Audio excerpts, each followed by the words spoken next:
In this video, I'm going to show you how to backstab in one's human.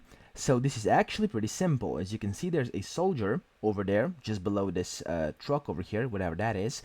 And what you want to do is press C on your keyboard to crouch, okay?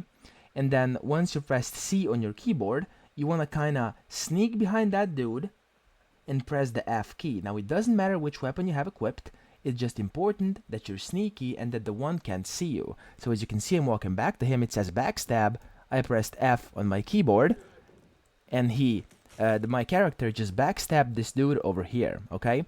Now this is very useful, especially if you're doing some missions, because yeah, when you're backstabbing, it's basically one hit, and it's very easy to do. If you're sneaky enough, you just gotta be patient, wait for the enemy to kind of turn around, and so he doesn't see you. Press the C key, walk up to him, and then when that F key appears and it says backstab above that key, you want to simply press F, and no matter which melee weapon you have, your character will backstab that other character.